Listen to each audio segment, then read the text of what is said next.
जय श्री कृष्ण जय जगन्नाथ।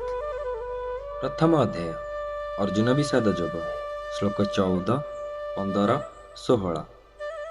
ततः स्वतेर्हैयोक्ते महति स्यन्दने स्थितौ माधवः पाण्डवश्चैव दिव्यौ शङ्खौ प्रदद्मतुः पञ्चजन्यं हृषीकेशो देवदत्तं धनञ्जयः पौण्ड्रं दद्मौ महाशङ्खं भीमकर्मा वृकोदरः अनंत विजयं राजा कुन्तीपुत्रो युधिष्ठिरः नकुलसहदेवश्च सुघोष मणिपुष्पकौ।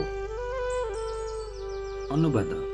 ताहापर धଳାगोड़ा जोचा जाइथिबा उत्तम रथरे बसी श्रीकृष्ण परमात्मा और अर्जुन निज निजर दिव्य शंख बजाइले।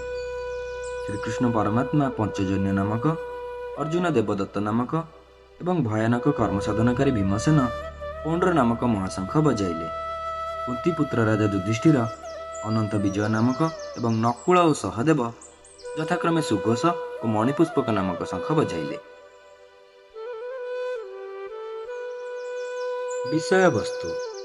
यही ध्वनि स्वर्गलोकरे मध्य प्रतिध्वनित होई उठिला। वर्तमान पांडव सैन्य मानक मध्यरे की प्रतिक्रिया हैला देखा जाऊ। जहाँ विजयर पितृगृह, तेजर भंडार, गरुड़ भली वेगवान, चारोटी श्वेत असयुक्त एवं जहाकू देखिले पक्षयुक्त मेरु पर्वत परि प्रतीयमान होइथाए।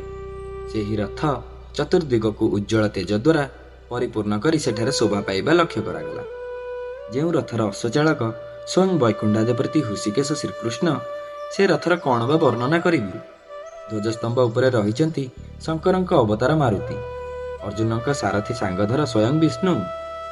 ଭକ୍ତ ପ୍ରତି ପ୍ରଭୁର ଅଦ୍ଭୁତ ପ୍ରେମର ନୂତନ ପରିଚୟ ମିଳିଲା, କାରଣ ସେ ସେବକକୁ ପଛରେ ରଖି ସ୍ୱୟଂ ସମ୍ମୁଖରେ ରହିଲେ। ଅବଲୀଳା କ୍ରମେ ପଞ୍ଚଜନ୍ୟ ନାମକ ନିଜ ଶଙ୍ଖ ବଜାଇଲେ। ସେ ଆରମ୍ଭ ହେଲା ଶଙ୍କର ମହାନିର୍ଘୋଷ। ଯେପରି ସୂର୍ଯ୍ୟଙ୍କ ଉଦୟରେ ନକ୍ଷତ୍ର ଗଗନରେ ମିଳେଇ ଯାଇଥାଏ, ସେହିଭଳି ପଞ୍ଚଜନ୍ୟର ମହାନାଦରେ କୌରବ ସୈନ୍ୟଙ୍କ ରଣବାଦ୍ୟ ଓ କୋଳାହଳ କୁଆଡ଼େ ଡୁବିଗଲା। ଅର୍ଜୁନ ମଧ୍ୟ ଦେବଦତ୍ତ ନାମକ ମହାଗମ୍ଭୀର ନାଦଯୁକ୍ତ ନିଜ ଶଙ୍ଖ ବଜାଇଲେ। ଏହି ଦୁଇ ଶବ୍ଦ ଏକତ୍ର ମିଳିତ ହୋଇ ଏଭଳି ଅଦ୍ଭୁତ ଗମ୍ଭୀର ଧ୍ୱନି ସୃଷ୍ଟି କଲା ଯେ ବ୍ରହ୍ମାଣ୍ଡକୁ ଶତାବ୍ଦ ବିତୀର୍ଣ୍ଣ କରିବା ଉପକ୍ରମ କଲା। ସେତେବେଳେ ପାଣ୍ଡବ ସେନା ବାହିନୀର ପ୍ରଧାନ ସେନାପତି ମହାଭୀମକର୍ମା ଭୀମସେନ ଭାବାବିଷ୍ଟ ହୋଇ ମହାକାଳ ଭଳି ଉତ୍ତେଜିତ ହୋଇପଡ଼ିଲେ ଏବଂ ନିଜର ପୌଣ୍ଡ୍ର ନାମକ ଶଙ୍ଖ ବଜାଇଲେ। ଏହା ଫଳରେ ମହାପ୍ରଳୟ କାଳର ମେଘ ଯେପରି ଗମ୍ଭୀର ଘଡ଼ଘଡ଼ି ଧ୍ୱନି କରିଥାଏ, ସେହିଭଳି ଧ୍ୱନି ହେଲା। ଯୁଧିଷ୍ଠିର ବଜାଇଲେ ତାଙ୍କର ଅନନ୍ତ ବିଜୟ ଶଙ୍ଖ, ନକୁଳ ତାଙ୍କର ସୁଘୋଷ ଓ ସହଦେବ ତାଙ୍କର ମଣିପୁଷ୍ପକ ନାମକ ଶଙ୍ଖ ବଜାଇଲେ। ଏମାନଙ୍କ ଧ୍ୱନିରେ ସାକ୍ଷାତ ଯମ ମନରେ ମଧ୍ୟ ଭୟ ସଞ୍ଚାର ହେଲା।